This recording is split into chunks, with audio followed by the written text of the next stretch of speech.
Namaste and welcome to our continuing series, The Synthesis of Yoga with Ranganath. And we will be starting on with the chapter Threefold Life, and we are on page number 28, starting from the last line, the utility of the compromise. So, we'll read the whole para first and then we'll come back to it. The utility of the compromise in the then actual state of the world cannot be doubted.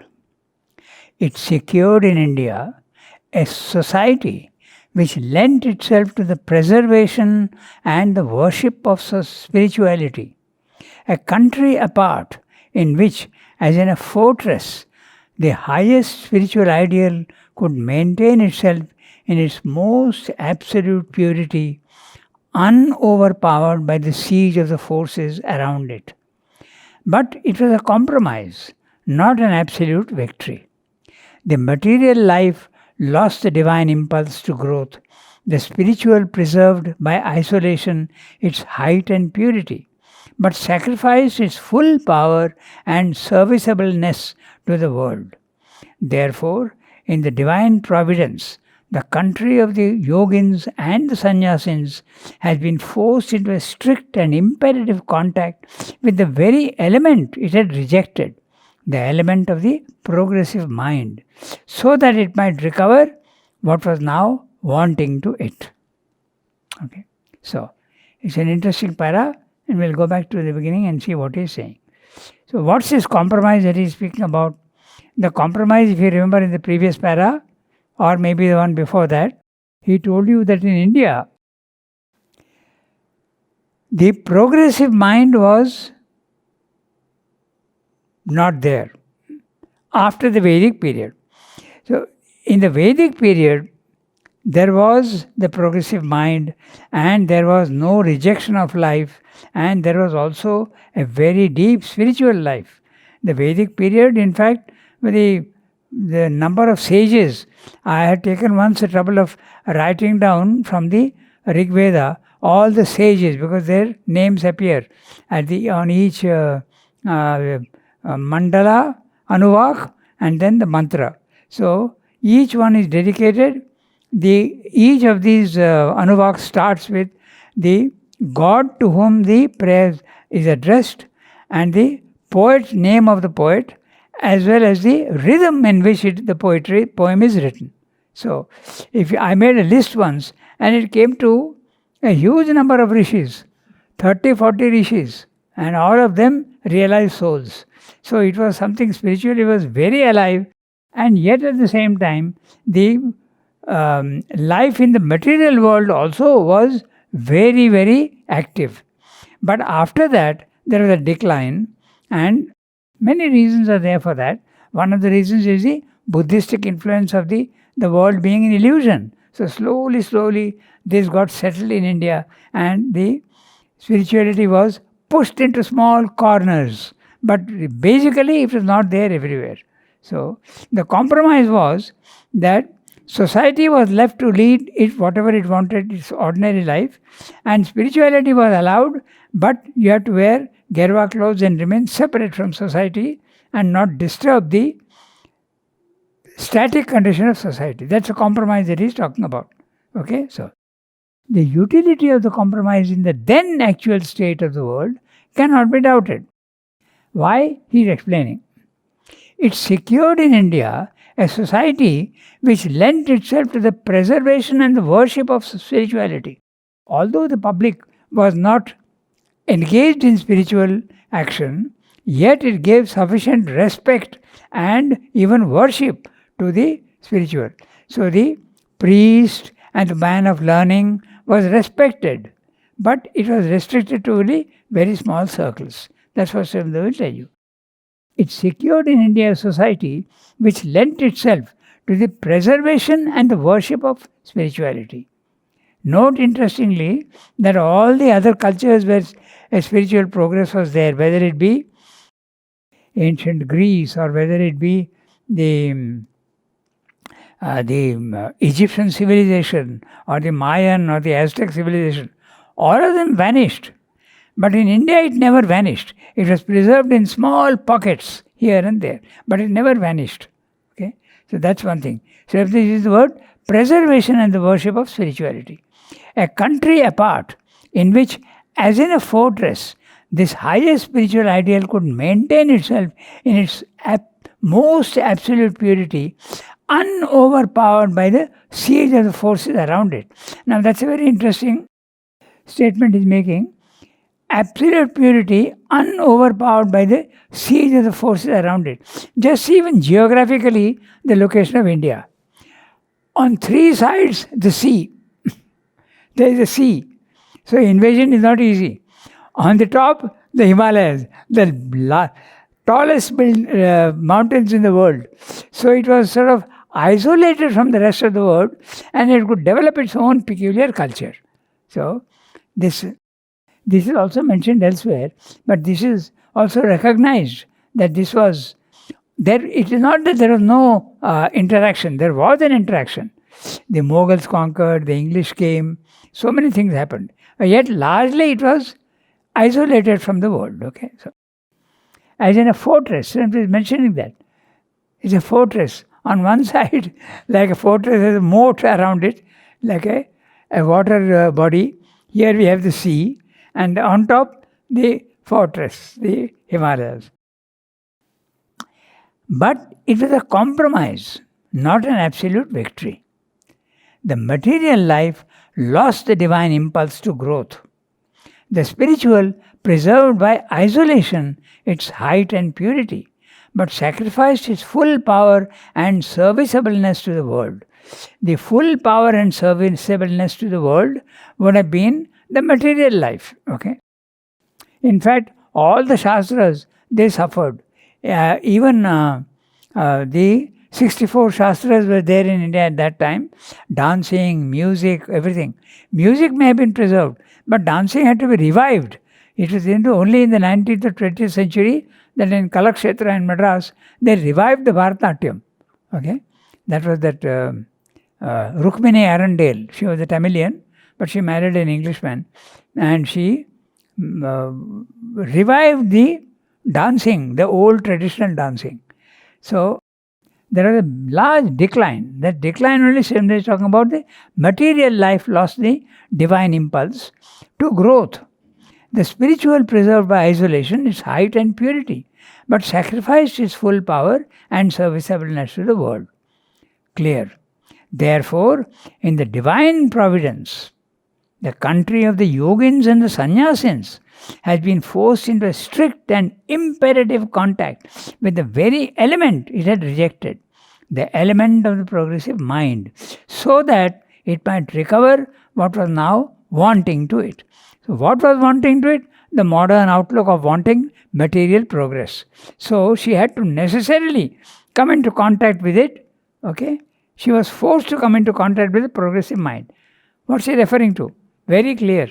The British invasion. The British had to come and give back the progressive mind to India. So that was one of the things that was a positive aspect of the British. Of course, they looted the country left and right, but there were some advantages. They claim that, they did a lot of things. They made the postal system, they made the railways, they made the administration, and so many things. Yes, it's true. Small things were there relatively. Even the railways were built only for their own advantage. Okay, you must remember that. So, and India, which is one of the richest countries in the world, became very, very poor, degraded quality of life, illiteracy, uncleanliness, okay, dirty. Everything became very, very poverty everywhere. So it had to be revived by the inrush of European civilization to give it back the progressive mind. And today we can see that this progressive mind is again becoming active. If you read the newspapers, then you will see that India is rising very fast, and in another 5-6 years, it will become the third largest economy in the world, apart from anything else. I don't go into details, but that's another thing. So, this is what he's saying. We go to the next para. These paras are all relatively small. We have to recognize once more that the individual exists not in himself alone, but in the collectivity, and that individual perfection and liberation are not the whole sense of God's intention in the world. The free use of our liberty includes also the liberation of others and of mankind. The perfect utility of our perfection is, having realized in ourselves the divine symbol, to reproduce, multiply, and ultimately universalize it in others. Again, a very small para, something unusual for Srimdo, but he's saying that you must remember in the integral yoga, until now in India, the aim of yoga was individual liberation. You have to liberate yourself and get free of suffering. All the yogas were designed only for individual liberation. Here is Sri Aurobindo who comes and says, no, there has to be a progress of general mankind. It has to be the collectivity that has to progress. Okay? So, that is the whole idea of having created the ashram, a collectivity, and also Auroville. So, it has to be a collective effort. These are very bold. It's not that the collectivities were not there earlier. There were ashrams and things like that. But those ashrams were usually not leading a material life. But here we are doing exactly that. We have the cinema, we have computers, we have everything, we have phones. It's all part of there's no need to reject the physical life. Okay? So, we go to the next para. Again a very small one. Therefore, from a concrete view of human life in its threefold potentialities, we come to the same conclusion that we had drawn from an observation of nature in her general workings and the 3 steps of her evolution. And we begin to perceive a complete aim for our synthesis of yoga. So, he started, if you remember, this chapter is the threefold life. But before that was the 3 steps of nature. The 3 steps of nature, first there was matter. Then, after millions of years, life came. It was a vast improvement on only dead matter. Dead matter produced living creatures, the opposite of matter. Then from there, the capacity to think also came. So nature herself is showing you that without rejecting the lower, it is creating higher and higher forms. So Sri Aurobindo says, we will follow exactly what nature is doing. Nature is not rejecting. When life comes in, it is not rejecting the matter. It is taking matter and injecting life into it. When mind also comes in, it is not rejecting life, it is improving life. Mind at its best is science. And science is trying to improve the quality of life. It is trying to make man live longer. It is trying to eliminate poverty. It is trying to eliminate disease. So mind is not rejecting life. Therefore, in the next step also, Sri Aurobindo says, we will not reject all that is there below because nature has not done that. So that's what is meaning by the last sentence. Okay, he says, and we begin to perceive a complete aim for our synthesis of yoga. We need not go only to the higher levels of consciousness by rejecting the lower. We will go to the higher levels of consciousness, no doubt, but we will not reject the lower. Like in Isha Upanishad, when he's talking about transcendence, he uses this beautiful sentence where he says, one has to possess that which one is transcending. Yes. And then one reaches the true poise of transcendence. That's it's not right. an escape. That's right. In fact, that's why the Isha Upanishad is one of the shortest Upanishads, only 18 verses. But it is so supportive of Sri Aurobindo's view that he uses it. In fact, it says something stunning. He says that when you know only the many and you don't know the one, when you know the physical world and you don't know the divine, then you are in ignorance. But if you know only the one and not the many, in a sense it's an even darker ignorance. You must know both. You must know light, you must also know the darkness. That's also created by the divine. So you don't reject it. Okay? So that's why there are 2 volumes written on the Upanishads. One volume is a collection of many Upanishads. Okay? Kena, Katha, Taittiriya, and all the others also. He has translated also many of them. Shvetashvatara he has translated partly. But the Isha Upanishad is a volume by itself. It is so important. And it was one of his favorites also. Because it supports his view. Okay.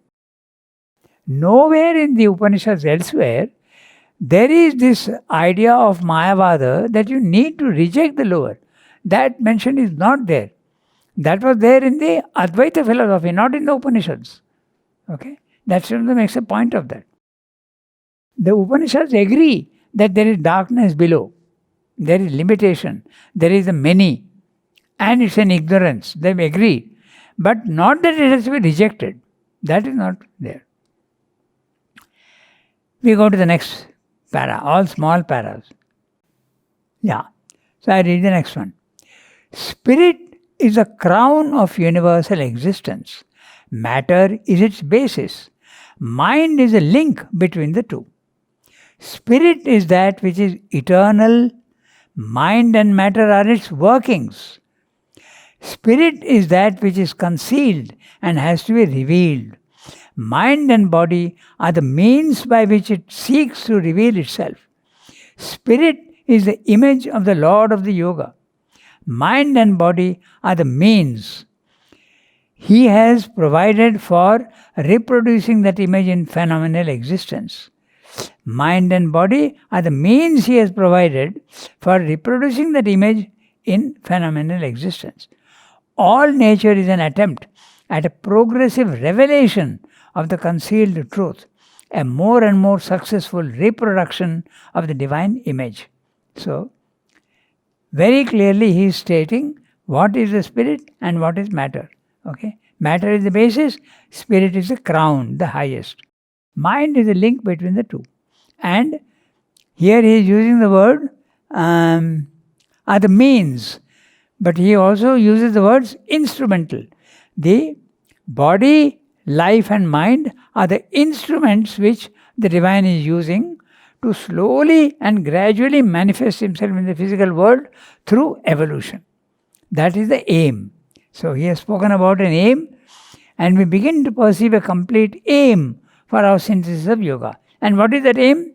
The divinization of life on earth by evolution. Very clear statement. Now, how does nature work? Okay. We go to the next one. I think we have to just look at that last sentence also a little bit.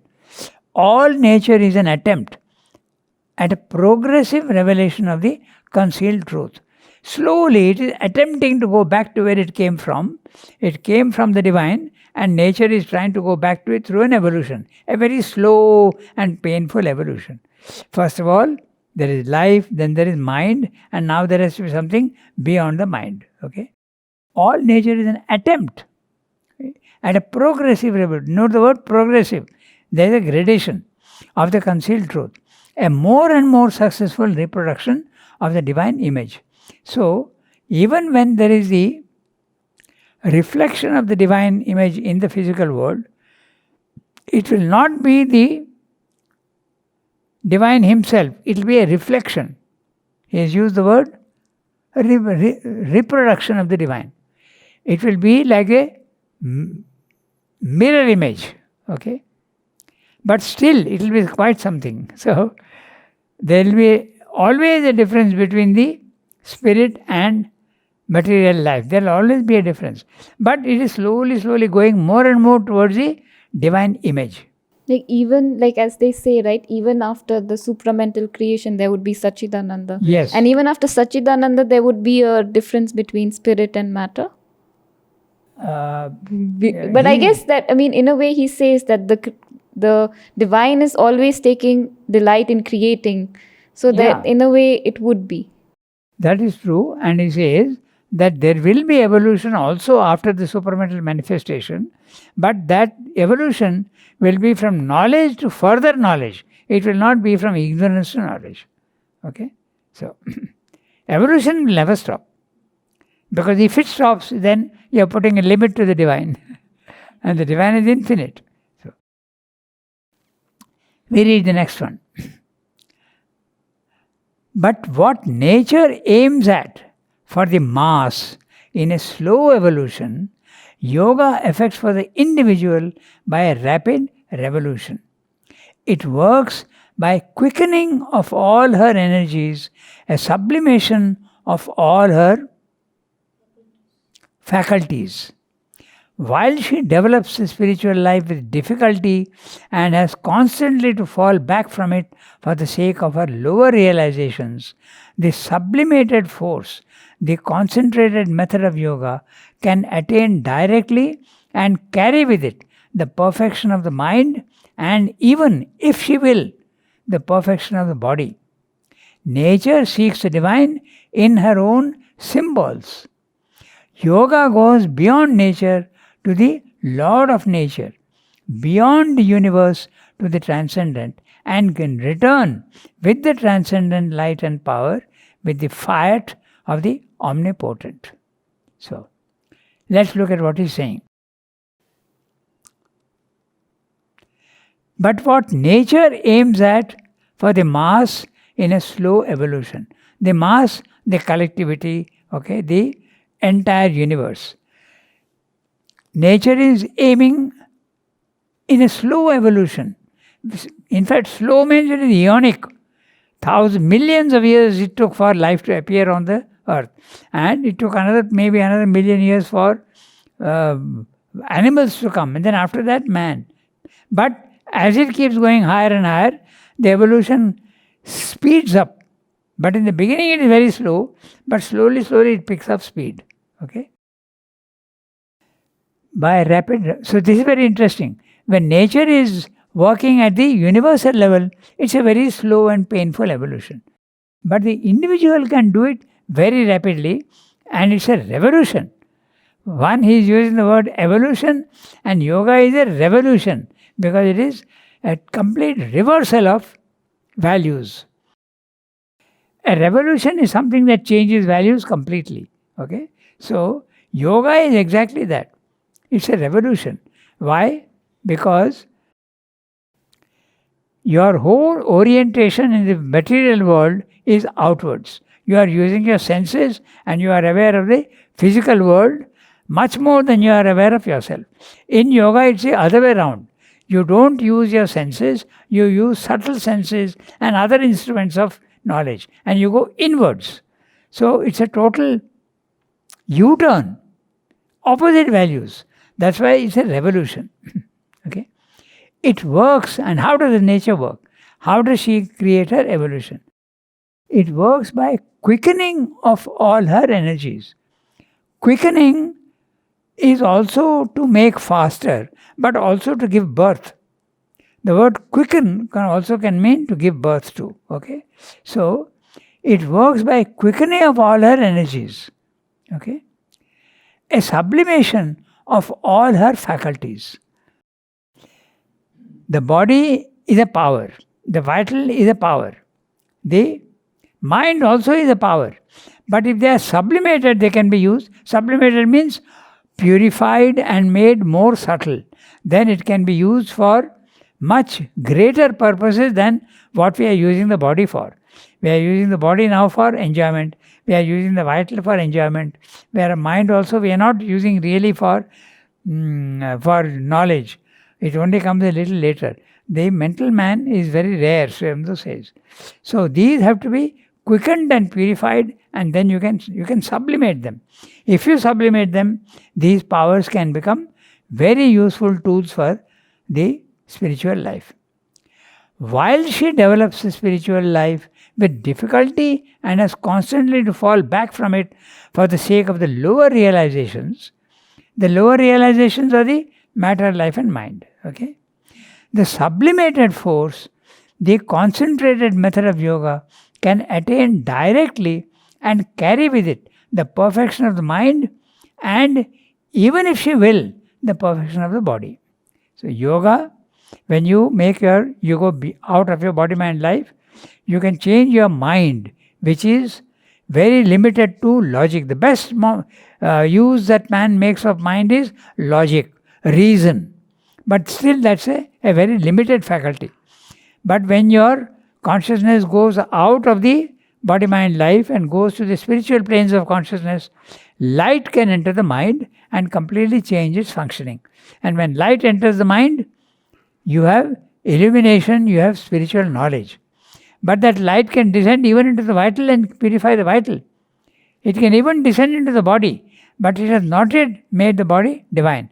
And Srimda is saying, if she will, if nature wants, okay, the perfection of the body also is possible. What is meant by the perfection of the body? He has explained in the book, The Supramental Manifestation upon Earth. Okay, we'll just touch upon it a little bit, just to make you understand what he means by total perfection of the body. What would be the perfection of the mind? Complete abolition of ignorance and knowledge.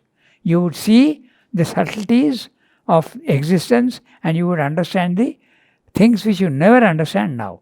What would be the perfection of the vital? To have ananda and enjoyment, but the purest possible enjoyment without desire, without attachment and without ego. That would be the perfection of the vital. What would be the perfection of the body? Conquest of death and conquest of disease and conquest of rigidity. It would be capable of very subtle movements and it's also rigidly, it has got a fixed form. The divine body need not have a fixed form. Okay? It can be variable and the form will not be gross matter, it will be subtle matter. Okay? And here explained this very clearly, that body, the normal human body is created in the biological way. Okay? It has to be reproduced by the male and female principle. But the divine body will be self-created. The Superman will be able to create his own body by an act of will. Just as the divine is creating the universe by an act of will. Okay? So that would be and you can also dissolve your body when you think that the world doesn't need that body anymore and the purpose of that body in the world has been completed, you can dissolve the body. But it is not death. Death is something inevitable, but that is not death. It's a choosing when to manifest and when not to manifest. That would be the perfection of the body. No disease, no death. Okay? And plasticity. No limitation by time and space and no limitation also by causality. That would be the perfection of the body. It's very interesting the phrase he has used for if she will. And who is this she? Okay? The she is the nature. And there is also another thing which we need to look at. Okay? So, if she will. So he says that evolution is going from matter to life and from life to mind, and now nature has decided that she will want to go from mind to supermind. He says that in another place, that the decision has been taken and that has to be done. So the decision is taken and Srimda and Mother have been allotted this work, assigned this work of doing it. Okay, the decision is taken, now the conditions will allow you to do it. Okay, so that's what they did. They actually brought it down. Okay, the supermind was brought down by the mother. That whole experience, most of us know about it. She says that she willed and knew at the same time that the time had come to get the divine golden light of the supermind into the physical world. And her form was as vast as the universe, and she had a hammer in her hand, and she broke that door, the golden door, which is mentioned in the Isha Upanishad. Okay? And the light that came down entered the world. And she said that when this happened, that she had the experience, it was 9 o'clock at night in the playground, she was sitting. And when she came back to her normal consciousness, she said that I was surprised that everybody is sitting quietly without the slightest knowledge of what is happening, because it's happening in the subtle plane. Okay, so that's the. But now there's one phrase there which is very interesting. We have to see. Nature seeks the divine in her own symbols. So, what is this? Nature seeks the divine in her own. What are the symbols? Matter is a symbol of Sat. The vital is a symbol of Chit Shakti. Okay? Your psychic being is a symbol of the Ananda. And your mind is a symbol of the supermind. The divine quaternary of Sat, Chit, Ananda and supermind are reflected in the lower as body, vital and life. Body, the vital and the mind. And they are symbols. Yeah. And Sri Aurobindo even talks about the centers, the 7 centers. So we often know them as Mooladhara, Swadhisthana. But then he also talks that these centers have their reflection in the supramental as the 7 suns. Like the heart center has. That's a connection between the universal and the individual. Right. They are all centers which correspond to the different planes of consciousness. Okay, so this is very interesting. He says yoga is nature is seeking the divine in her own symbols. Nature is wanting the divine to come down. Nature seeks the divine in her own symbols. Nature wants the divine to come down here. Yoga is doing exactly the opposite. Yoga is going beyond nature to the Lord of nature. Man is trying to ascend with his consciousness up there. And yoga is trying to bring it down. So both the things have to be done. Okay? That's why Swamsa says that we will follow nature. And if nature is trying to do this, why should we reject the body, mind, life also? We won't. Okay? So, very interesting what he's saying here. Nature seeks the divine in her own symbols. The symbols are all below. And this is also very interesting. Everything is a symbol of the divine? Yes. 2 very easy examples are the sea and the atmosphere. Okay. Take the atmosphere. At our level, there is a gravitational pull, and the air is dense enough to breathe, for us to breathe normally. As you keep going higher and higher in the Himalayas, the air becomes rare. It becomes subtler and subtler. And finally, when you go 100 miles up, there is no air. It becomes very, very subtle, and you are not anymore subject to gravitational pull. This is very clearly the ascent of spiritual planes of consciousness. Also, this is exactly reflected physically. It's a symbol. Same thing with the sea. At the lowest part of the sea, it is dark and dense. And as you keep coming up slowly, you see more and more light, and more you can even swim here. But very difficult to go down into the sea. So these are the symbols. Very interesting are, what about the flowers? How does Mother give names to flowers? So each flower is a symbol of something. So when I had to actually print that book, the flowers and their spiritual significances. So when we were printing that book, the Chinese owner of the press asked me, how is it possible to give names to flowers? How do you do it? So I had to explain to him that just as in the physical world, there are 3 levels. Okay, there is ice, there is water, and there is water vapor. So ice is the physical world. Okay? Water is the vital world, and water vapor is the mind, mental world. So you go into the subtler worlds and see what it represents. They're symbols. So what is it a symbol of? So when you go into the higher plane of consciousness, you know what it is a symbol of. You and I will not be able to do it, but mother can do it. So it's not that she is giving names to flowers haphazard, without any connection. She is going to the higher, seeing what it represents and giving the name. Okay, so that is why it is the symbol is very interesting what he's saying. So he's saying nature is trying to bring the divine down into herself, and yoga is trying to go up. Now we come to the next para. Okay, but their aim is one in the end. Okay, the divinization.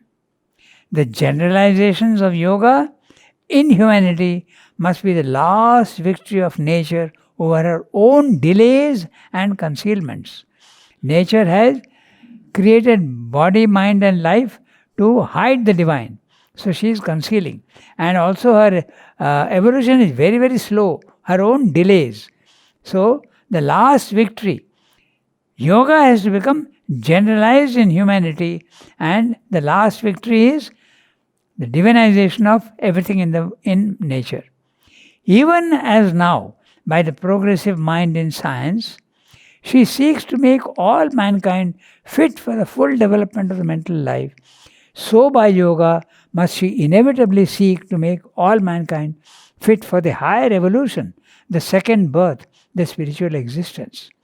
And as the mental life uses and perfects the material, so will the spiritual use and perfect the material and mental existence as the instruments of a divine self-expression.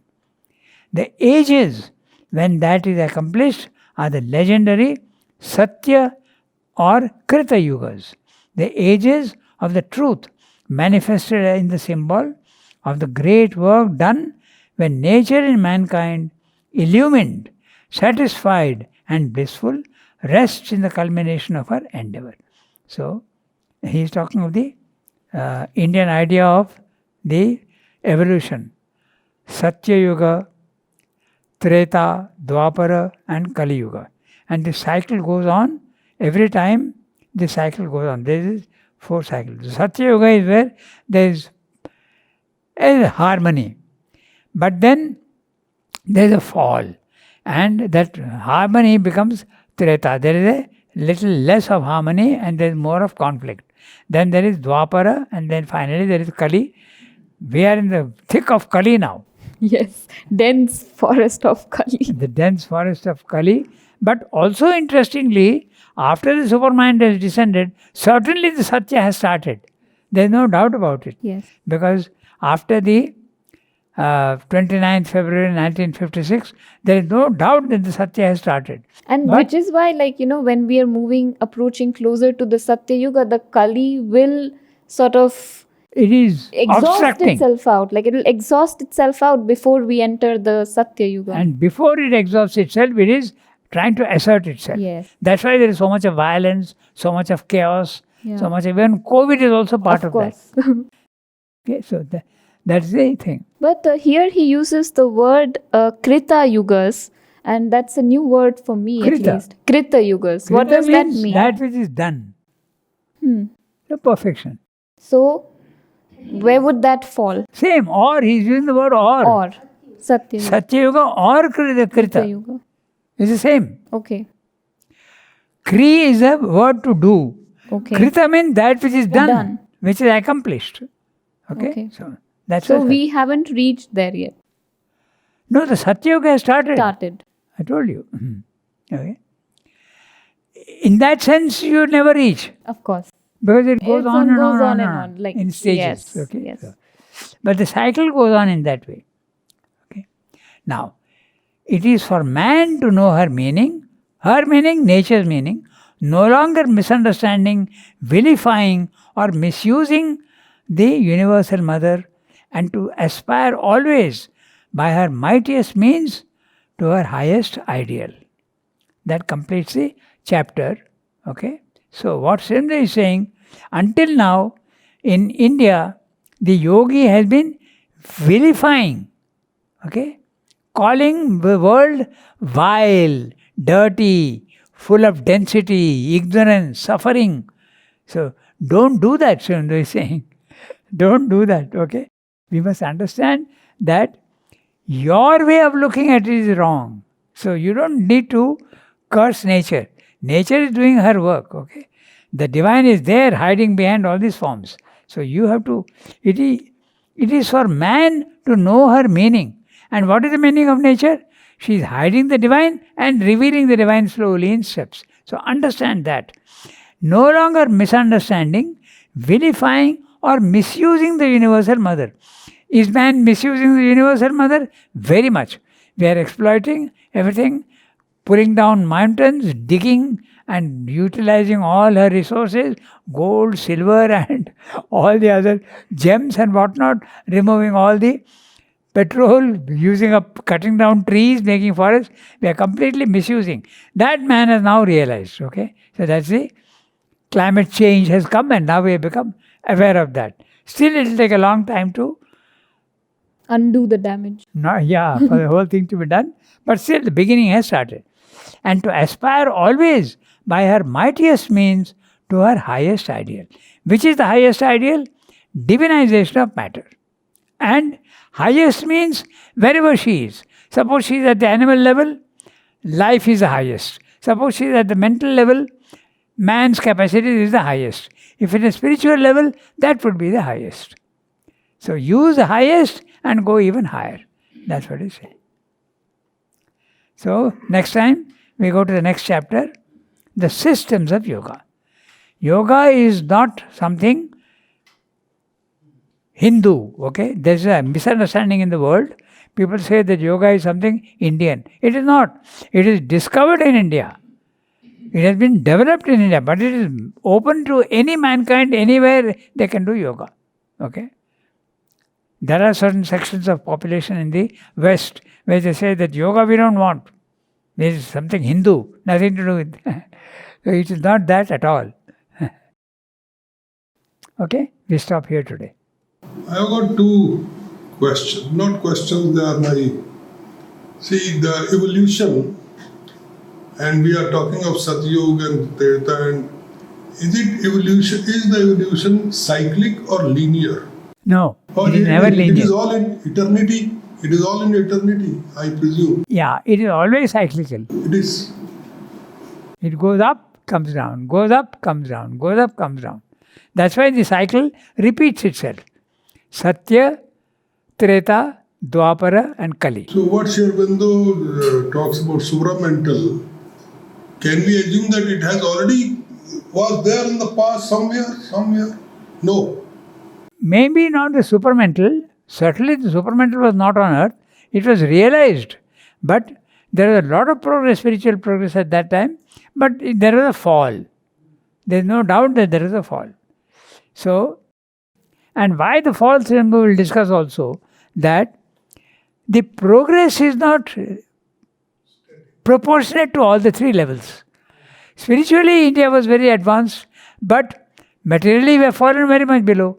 Europe was very advanced. He has said that earlier in the para. Europe was very advanced materially, but spiritually it was not so advanced. So there has to be a balance.